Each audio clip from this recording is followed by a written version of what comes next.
नमस्कार, राज की बात में आपका स्वागत है। कांग्रेस और कांग्रेस के नेता ऐसे हैं जो खुद ही भस्मासुर बनने की कोशिश में लगे रहते हैं। हालांकि इनकी रणनीति तो कांग्रेस को बढ़ाने की होती है, लेकिन राहुल गांधी और उसकी पूरी टीम ऐसी है जो कांग्रेस को और पीछे धकेल देती है।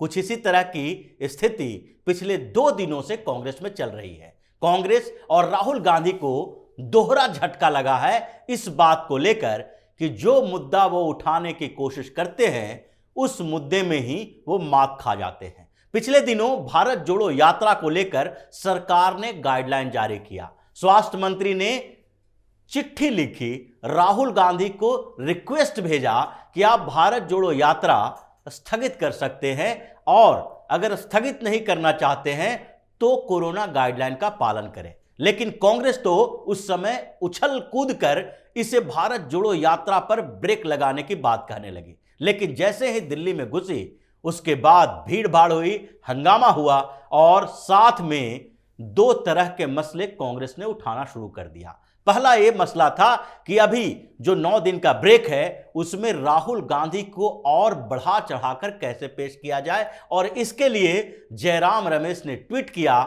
कि आईबी के अधिकारी भारत जोड़ो यात्रा के समय उन लोगों से पूछताछ कर रहे हैं जो लोग राहुल गांधी से मिलते हैं, जिनको राहुल गांधी ज्ञापन सौंपते हैं, जो इनके साथ जुड़े हुए हैं, उन लोगों के साथ पूछताछ कर रही है, उनके बैकग्राउंड खंगाल रही है। और भारत जोड़ो यात्रा से प्रधानमंत्री नरेंद्र मोदी और केंद्रीय गृह मंत्री अमित शाह पूरी तरह से घबराए हुए हैं। लेकिन जयराम रमेश के इस लेटर के बाद एक और लेटर लिखा गया।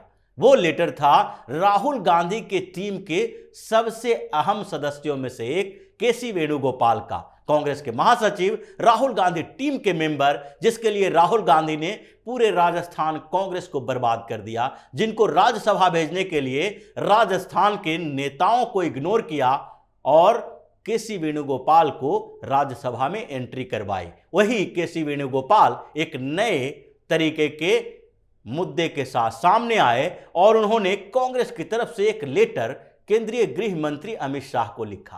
केंद्रीय गृह मंत्री को लिखे हुए उस लेटर में कांग्रेस की तरफ से कहा गया कि राहुल गांधी के सुरक्षा का विशेष ध्यान दिया जाए। भारत जोड़ो यात्रा के समय जब 24 दिसंबर को दिल्ली में यात्रा पहुंची तो उनके सुरक्षा में सेंधमारी हुई, हंगामा हुआ, और ये इस बात की ओर संकेत करता है कि जिस परिवार के 2 पूर्व प्रधानमंत्री की हत्या हो चुकी है उस परिवार के किसी व्यक्ति की सुरक्षा का विशेष ध्यान दिया जाना चाहिए। केंद्रीय गृह मंत्रालय को लेटर जो लिखा गया उसमें यह भी कहा गया कि भारत जोड़ो यात्रा अब अपने ऐसे पड़ाव पे आ गई है जहां पे कई सेंसिटिव, संवेदनशील राज्यों में यात्रा जाएगी। अब जो भारत जोड़ो यात्रा है वो उत्तर प्रदेश, हरियाणा से होता हुआ पंजाब और फिर जम्मू कश्मीर में घुसेगी। यानी पंजाब में जिस तरीके से अभी खालिस्तानी आंदोलन चल रहे हैं, खालिस्तानी आतंकी का प्रभाव बढ़ता जा रहा है, आरपीजी अटैक हो रहे हैं, थाने पर हमले की कोशिश की जा रही है, पुलिस मुख्यालय को टारगेट किया जा रहा है, वैसे में यह संवेदनशील स्टेट हो चुका है और वहां पर सुरक्षा का पुख्ता इंतजाम होना चाहिए। दूसरे स्तर पर कश्मीर में यात्रा जाएगी जो आतंकवाद का गढ़ माना जाता है, और इन जगहों पर जब यात्रा जाएगी तो राहुल गांधी की सुरक्षा का विशेष ध्यान रखा जाना चाहिए। लेकिन यह लेटर अपने आप में एक बड़ा मुद्दा बनाने की कोशिश थी और इस कोशिश में केसी वेणुगोपाल और साथ ही राहुल गांधी दोनों फंस गए। राहुल की टीम हमेशा ऐसी बेवकूफियां करती है जिसमें खुद कांग्रेस अपने ही बुने हुए जाल में फंस जाती है, और इस बीच भी कांग्रेस के साथ यही हुआ। केंद्रीय गृह मंत्री ने अपनी रिपोर्ट सौंपी और केंद्रीय गृह मंत्रालय ने पहले की बात भी बताई कि राहुल गांधी क्या क्या करते हैं। अब राहुल गांधी के लिए मुश्किल हो गई क्योंकि उनको जो Z+ सिक्योरिटी मिली हुई है उसमें सीआरपीएफ की तरफ से भी एक लेटर जारी किया गया, बयान जारी किया गया। सीआरपीएफ ने कहा कि राहुल गांधी ने पिछले 1.5-2 सालों से लगभग 113 बार सुरक्षा के नियम तोड़े हैं। ये 113 बार की गिनती कैसे हुई?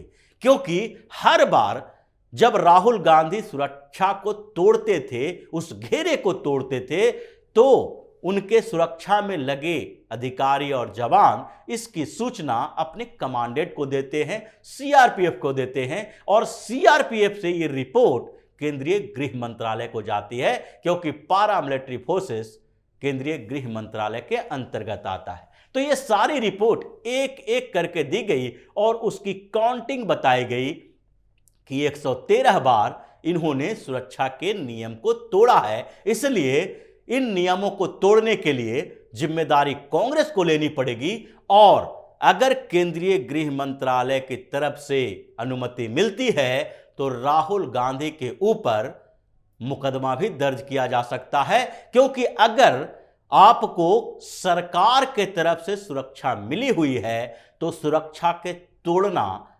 कानून को तोड़ने जैसा होता है। उसके नियम के अनुसार, गाइडलाइन के अनुसार आपको चलना होता है। लेकिन राहुल गांधी तो ऐसा नहीं किए। राहुल गांधी जब केरल, तमिलनाडु, कर्नाटक, तेलंगाना, महाराष्ट्र इन राज्यों में गए, मध्य प्रदेश में गए, तो उन्होंने बाहें फैला फैलाकर लोगों के साथ मुलाकात की, सारे सुरक्षा को नियम को धज्जियां उड़ा दी। उन्होंने सीआरपीएफ के जवानों को पीछे ढकेल दिया और यात्रा के दौरान ये लोगों को अनुभव नहीं होने दिया कि ये सुरक्षा के घेरे में भी चल रहे हैं। यानी एक ऐसी अवधारणा क्रिएट करने की कोशिश की कि वो बिंदास होकर लोगों के साथ लोगों की तरह रह रहे हैं। वो मजदूरों की बात करते रहे, किसानों की बात करते रहे, और अपने आप को उस गांधी नेहरू परिवार से अलग करके एक सामान्य वर्ग के व्यक्ति के तौर पर पेश करने की कोशिश की। ऐसी छवि बनाई, अपनी दाढ़ी बढ़ाई, लोगों के साथ मुलाकात की,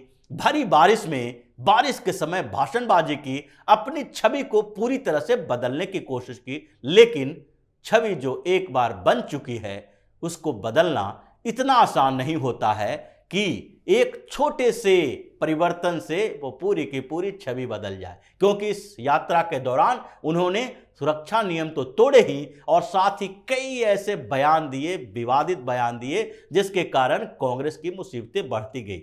चाहे वो सेना को लेकर हो, या फिर प्रधानमंत्री नरेंद्र मोदी को लेकर हो, देश की सुरक्षा को लेकर हो, सांप्रदायिक माहौल को लेकर हो, या फिर देश के अर्थव्यवस्था को लेकर हो। हर बार उनकी टीम ने उनको जो सलाह दिया, उन्होंने जो कहा, उसके बाद वो बैकफुट पर आए, और जो कहा जाता है कि वो पप्पू बन गए, वही पप्पू बनते रहे। और उन्होंने खुद भी स्वीकार किया कि जिस तरीके से इंदिरा गांधी को गूंगी गुड़िया कहा जाता था शुरुआती दौर में, इन्हें भी पप्पू कहा जा रहा है, ये उस छवि से बाहर निकलेंगे। लेकिन इंदिरा गांधी जब पहली बार राजनीति में आई थी तो ऐसा बोला जाता था। अब राहुल गांधी तो पिछले 10 सालों से राजनीति में है, और इसलिए ये अवधारणा अब बदलने वाली नहीं है। तो दूसरी तरफ जो राहुल गांधी की सुरक्षा के नियम तोड़े गए, केंद्रीय गृह मंत्रालय ने रिपोर्ट भेजे, और उस मामले की जांच हो रही है कि अब इनको ये सुरक्षा अगर रखनी है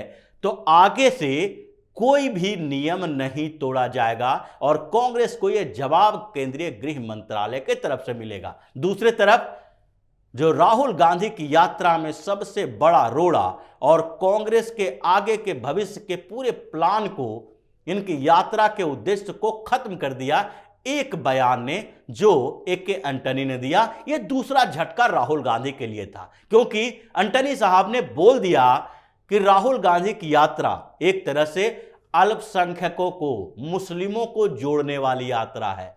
यह यात्रा भारत को नहीं बल्कि मुस्लिम जोड़ो यात्रा है। पूरे देश के अल्पसंख्यकों को तो जोड़ रहे हैं, लेकिन हिंदुत्व के खिलाफ बयानबाजी कर रहे हैं, हिंदुओं को अपने से अलग कर रहे हैं। और इसलिए बिना बहुसंख्यकों यानी हिंदुओं के समर्थन के कांग्रेस चुनाव नहीं जीत सकती, न ही प्रधानमंत्री नरेंद्र मोदी को, भारतीय जनता पार्टी को चुनौती दे सकती है। इसका मतलब है कि ए.के. एंटनी ने साफ तौर पर कह दिया कि इस भारत जोड़ो यात्रा का परिणाम शून्य है।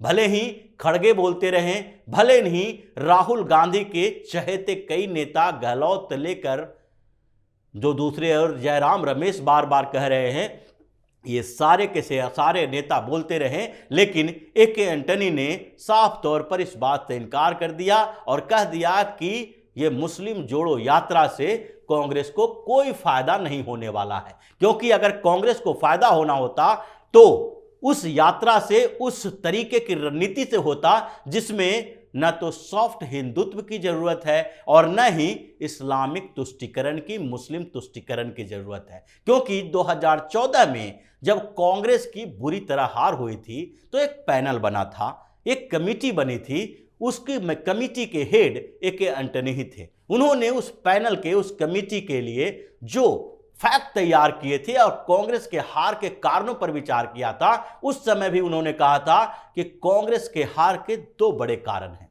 एक कारण तो मुस्लिम तुष्टीकरण, जो मुस्लिम तुष्टीकरण की नीति कांग्रेस अपनाती रही है और यह अवधारणा बदल गई है, लोग जाग गए हैं और इसलिए बहुसंख्यक वर्ग जो हिंदू हैं वो जानने लगे हैं कि कांग्रेस हमेशा मुसलमानों की राजनीति करती है, यानी मुसलमानों की पार्टी बनकर रह गई है। दूसरे स्तर पर उन्होंने यह भी कहा था कि कांग्रेस और जो गांधी नेहरू परिवार है, इन दोनों ने एक रणनीति बनाई और वो रणनीति थी भारतीय जनता पार्टी की आलोचना करने के बदले, भारतीय जनता पार्टी को टारगेट करने के बदले प्रधानमंत्री के तत्कालीन उम्मीदवार नरेंद्र मोदी को टारगेट किया जाए। उस समय कांग्रेस ने सिर्फ मोदी मोदी के नारे लगाए, मोदी की आलोचना की, इसलिए जो चुनाव हो गया वो भाजपा वर्सेस कांग्रेस नहीं बल्कि मोदी वर्सेस कांग्रेस हो गया। ये दो बड़े कारण उन्होंने बताए थे। और इस बीच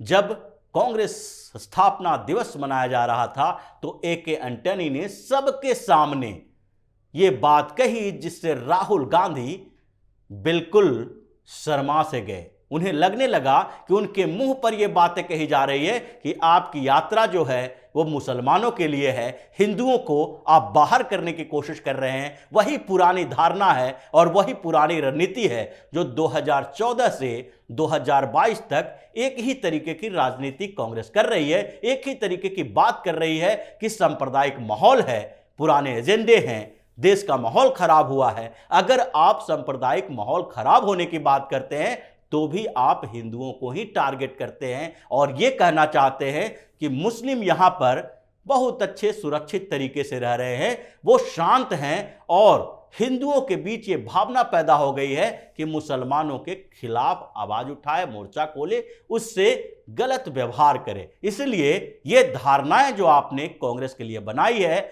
उससे 2024 तो क्या 2029 में भी कांग्रेस का कुछ नहीं होने वाला है और राहुल गांधी पूरी तरह से फेल होंगे। ये कांग्रेस के उस बड़े नेता का बयान रहा है जिन्होंने कांग्रेस के हार के कारणों के ऊपर चर्चा की, रणनीति बनाई और एक तरीके से बार बार इस बात का जिक्र किया कि कांग्रेस को अपनी रणनीति बदलनी पड़ेगी और कांग्रेस की रणनीति कांग्रेस की होनी चाहिए, किसी एक व्यक्ति यानी राहुल गांधी की नहीं।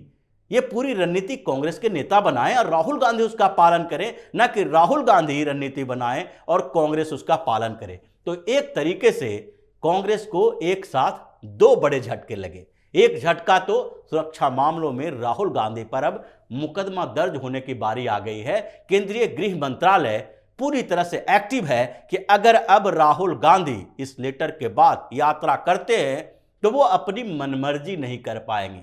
वो बच्चे को, लोगों को गोद में उठा के हाथ मिलाते हुए नहीं चल पाएंगे। आप यात्रा करो, सुरक्षा के नियमों के अनुसार करो और अगर उसमें कोई भी व्यवधान पहुंचता है तो आपको पकड़ा जाएगा, देखा जाएगा, क्योंकि उसकी जिम्मेदारी अब सरकार की है। आपने ही ये जिम्मेदारी दी है सुरक्षा को कड़े करने के, इंतजाम करने की बात करके। दूसरी तरफ एंटनी का ये बयान पूरी तरह से कांग्रेस में खलबली मचा दिया है कि खैर राहुल गांधी अपनी रणनीति में विफल हैं और कांग्रेस को पूरी तरह से एक परिवर्तन की, बदलाव की जरूरत पड़ गई है। तो इसी तरह की खबरों के साथ फिर से हाजिर होंगे। तब तक के लिए बने रहिए हमारे साथ और देते रहिए हमें सहयोग ताकि इसी तरह की खबर हम आपके लिए लाते रहें। धन्यवाद।